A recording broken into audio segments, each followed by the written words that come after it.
김해평야에 세계 최대 규모의 관광 유통단지를 조성하겠다는 롯데와 경상남도의 약속이 지켜지지 않은 사이 롯데 소유의 땅값은 50배나 올랐습니다. 수출용 토마토와 청고추에서 잔류 농약이 검출돼 일본에서 전수검사를 받고 있어 수출농가에 타격이 불가피해 보입니다. 허술한 잔류 농약 검출 시스템이 문제입니다. 주거용 오피스텔이 늘고 있지만 수도요금 부과 방식이 제각각이어서 요금이 40%가량 차이가 나는 등 입주민에게 혼란을 주고 있습니다. 한국전쟁 당시 북한군 포로 수용소가 운영됐던 남해안 섬 곳곳의 유적들이 관광 자원으로 거듭나고 있습니다.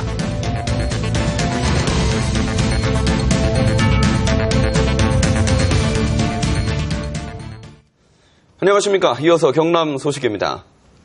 김해 평야에 세계 최대 규모의 관광 유통단지를 조성하겠다던 롯데와 경상남도의 약속이 17년이 지나도록 지켜지지 않고 있습니다. 헐값에 옥토를 넘겼던 당시 김해평야 농민들은 땅값이 50배나 오르면서 롯데만 이익을 봤다며 반발하고 있습니다. 오종욱 기자의 보도입니다. 80년대까지만 해도 영남 최대 곡창지대 김해평야. 조상대대 내려온 기름진 땅으로 경지 정리까지 마쳤습니다. 경상남도와 롯데는 이곳에 세계 최대 유통센터를 짓겠다며 성대한 기공식까지 열었습니다. 당시 농민들은 자치단체 사업이라 3.3제곱미터당 13에서 14만 원에 옥토를 팔아야 했습니다. 옛날에는 뭐 정도 농토 경제 정리를 해가지고 상당히 옥탑이었죠. 준 거와 마찬가지죠. 상당히 억울하죠, 지금 봐서는. 지금은 모두 상업용지로 바뀌어서 김해관광 유통단지 땅값은 3.3제곱미터에 500에서 700만 원까지로 당시보다 최고 50배 뛰었습니다. 롯데 아울렛 들어가 있는 상업지가 그거보다 더 했으면 좋았으면 좋았지 나쁘지는 않거든요. 현재 롯데가 소유한 면적은 78만 8천여 제곱미터. 땅값만 최대 1조 6천억 원으로 추산됩니다. 지역의 경제 활력을 불어넣어줘야 되는데 그러지 않고 롯데 영리만 이렇게 해가한단 말입니다. 만약에 롯데가 저런 사업을 한다면 우리가 절대 안 주죠. 17년이 지나고 약속했던 세계 최대 관광 유통단지 자리에는 아울렛과 물놀이 시설만 들어섰습니다. 지역 발전을 위해 옥토를 넘긴 농민들, 롯데가 마음대로 사업 변경을 할 수 없고 경상남도도 이를 쉽게 받아들여서는 안 되는 이유입니다. KBS 뉴스 오종우입니다. 지난 2009년 파프리카에서 잔류 농약이 검출돼 일본 수출길이 막혔던 적이 있었는데요. 이번에는 수출용 토마토와 청고추에서 잔류 농약이 검출돼 일본에서 전수검사를 받고 있습니다. 보도에 차주하 기자입니다. 창녕에 있는 수출 토마토 선별장. 모두 일본으로 수출되는데 최근 수출량이 반으로 줄었습니다. 지난 2월 경남 다른 농가가 수출한 토마토에서 일본에 허용되지 않은 잔류 농약이 검출됐기 때문입니다. 지난해에 이어 세 번째. 때문에 일본에서 전수검사를 받고 있습니다. 좋은 제품을 보냈는데 거기서 이틀 동안 거기서 검사하는 기간 때문에 오히려 이제 상품성이 떨어져 버리고요. 전수검사가 시작된 직후인 지난 3월 경남의 토마토 수출 실적은 지난해와 비교해 22% 감소했습니다. 전수검사 비용도 농가가 부담해야 하고 가격 하락도 우려돼 생산 농가는 위축될 수밖에 없습니다. 그 물량이 다 내수 시장으로 다 몰리게 되는데 내수 시장으로 몰릴 경우에 이제 내수 단가라든지 판매 금액이 이제 하락될 수 있는. 꽈리고추와 청고추도 일본 수출 과정에서 잔류 농약이 검출됐습니다. 일본의 안정성 검사가 강화되면서 이 농가는 올해 수출은 포기했습니다. 국내 일반 유통망에다가 정리를 하는 게죠. 그래서 가격은 조금 떨어지지. 정부는 토마토 등 문제가 된 신선 농산물에 대한 일본의 검사 강화 조치가 1년은 이어질 것으로 보고 있습니다. KBS 뉴스 차주합니다. 왜 이런 일이 반복될까요?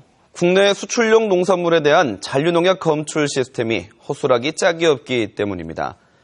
일부 품목을 제외하고는 농약 검사를 농가 자율에 맡기고 있어 일본 통관 과정에서야 농약 검출 사실을 알게 되는 것입니다. 손원혁 기자가 취재했습니다. 경남의 한 토마토 영농법인. 지난 2월 이 법인이 일본에 수출한 토마토에서 잔류농약이 검출됐습니다. 검출된 농약 성분은 플로킨코나졸 0.01ppm. 일본에서는 허용하지 않는 성분이어서 극미량이지만 통관이 안 됐습니다. 1억 원어치의 토마토가 일본 현지에서 폐기됐습니다. 자부심을 갖고 하려고 하는데 수출 농약 잔류 관계 때문에 지금 현재로서는 중단 상태에 있습니다. 지난해 말부터 처음 수출을 시작한 것이지만 잔류 농약 검사는 허술했습니다. 수출 업무를 맡은 농협무역은 농약 검사 의뢰를 하지 않았고 하면 좋죠, 당연히. 그 많은 농가들 저희들이 다 일일이 다 챙길 수가 없기 때문에 저희들이 하지 못했던 거거든요. 안정성 검사 기관인 농산물 품질관리원도 수출 전 농약 검사를 하지 않았습니다. 아이들 관리가 안 되는 품목 같은 경우에는 민간 기관에 의뢰를 해가지고 작업할 때는 좀 관리를 좀 해야 되는 부분이 있는 것이죠. 파프리카 등 5개 농산물을 빼고는 농약 안정성 검사는 정부가 나서서 하지 않고 생산 농가에 자율적으로 맡기고 있는 겁니다. 지난해 국내 수출 농산물의 잔류 농약 검출은 22건으로 역대 최고를 기록했습니다. KBS 뉴스 손원혁입니다. 요즘 주거용 오피스텔이 늘고 있는데요. 그런데 같은 오피스텔인데도 수도요금 부과 방식이 제각각이어서 요금이 40%가량 차이가 나는 등 입주민에게 혼란을 주고 있습니다. 보도에 송현준 기자입니다. 200가구 규모의 주거용 오피스텔입니다. 이곳은 입주 13년째 가정용 수도요금이 부과되고 있습니다. 보통 저는 보니까 한 2톤, 3톤. 이게 천몇백은 나는 2,000원씩 수도요금 하지만 인근에 있는 주거용 오피스텔은 사정이 다릅니다. 요금이 비싼 일반용 수도요금이 부과되기 때문입니다. 더 내고 있었다는 데 대해서 열받죠. 그렇다고 지금 이게 가정용으로 다시 된다 해서 우리가 더 냈던 거를 돌려받는다든지 이런 일도 결코 없을 거고 이러니까. 창원시 상수도요금은 1통당 가정용은 650원, 일반용은 1,030원으로 일반용이 약 40%가량 더 비쌉니다. 이 차이는 결국 입주민들의 피해로 고스란히 돌아오고 있습니다. 최대 2배까지 차이가 나는 오피스텔 수도요금 부과 방식은 각 시군끼리도 제각각입니다. 통영시와 사천시 등은 가정용 수도요금을 적용하지만 김해시와 거제시는 일반용이 부과됩니다. 창원시와 진주시는 가정용과 일반용이 혼용되고 있습니다. 동일한 행정적인 관점에서 봤을 때도 이분들이 수도요금을 내시는 것도 가정용을 내시는 것이 합리적이다 이렇게 생각이 듭니다. 수도요금은 공공요금인 만큼 일괄적인 요금 체계가 필요하다는 지적이 일고 있습니다. KBS 뉴스 송현준입니다. 한국전쟁 당시 거제도를 포함해 남해안 섬 곳곳에서는 북한군 포로 수용소가 운영됐습니다. 전쟁의 상처와 한국 현대사의 아픔을 간직한 유적들이 관광자원으로 거듭나고 있습니다. 김소영 기자의 보도입니다. 한국전쟁 당시 북한군 포로 17만여 명을 수용한 거제 포로 수용소입니다. 1999년 유적공원으로 개장한 뒤 누적 관람객은 1,000만 명. 전쟁의 참혹함을 깨닫는 학습의 장이 되고 있습니다. 여기 와서 보니까 전쟁의 아픔 같은 거를 다시 한번 이렇게 육지에서 100길로 20분 떨어진 작은 섬 용초도. 산 중턱을 오르자 북한군 포로들을 수용했던 감옥소의 잔해가 모습을 드러냅니다. 한국전쟁 당시 약 8,000명 규모의 포로 수용소가 있던 터입니다.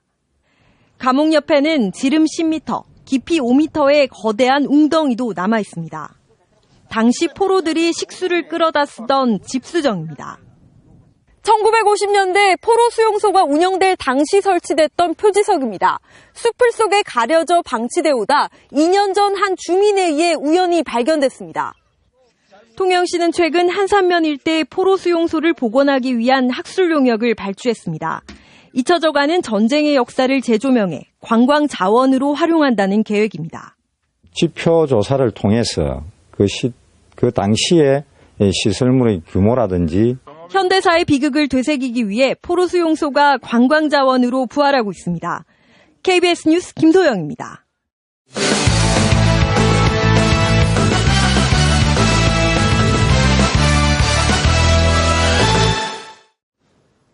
주요 단신입니다.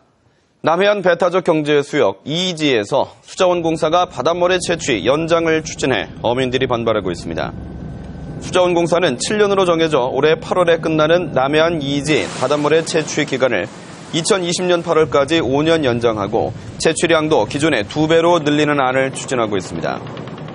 이에 대해 남해안 어민들은 그동안 어피해 조사의 결과도 안 나온 데다 보상이 정리되지 않아 채취기간 연장은 수용할 수 없다는 입장입니다. 낙동강 환경청은 남조류가 매년 6월부터 대량 발생함에 따라 사전 예방과 신속 대응을 위해 낙동강이 걸친 경상남북도와 부산시 등 유관기관이 참여하는 녹조 대응 대책반을 조기에 꾸린다고 밝혔습니다. 오는 10월까지 운영되는 녹조 대책반은 항공감시와 수상 순찰을 통해 모니터링을 강화하고 지류 오염원 저감 대책을 추진할 계획입니다. 이른 더위에 벌집 제거 요청 신고가 크게 늘고 있습니다. 창원소방본부는 지난 1일부터 13일까지 벌집 제거 요청 건수가 37건으로 지난 1월부터 4월까지 45건에 비해 크게 늘었다고 밝혔습니다. 창원소방본부는 올해 강수량이 적고 더위가 일찍 찾아와 벌 개체수 증가 시기가 예년보다 이를 것으로 전망했습니다. 창원시 마산하포구 한국철강터에 4,400가구가 넘는 부영아파트 사업 계획을 경상남도가 최종 승인했습니다. 경상남도는 한국철강터에 4,422가구의 아파트를 짓는다는 부영의 사업 계획에 110가구 또 1개동을 줄여 최종 승인했습니다. 경상남도는 건축심의위원회가 제시한 바람길 확보 등 12가지 조건을 모두 반영했다고 설명했습니다.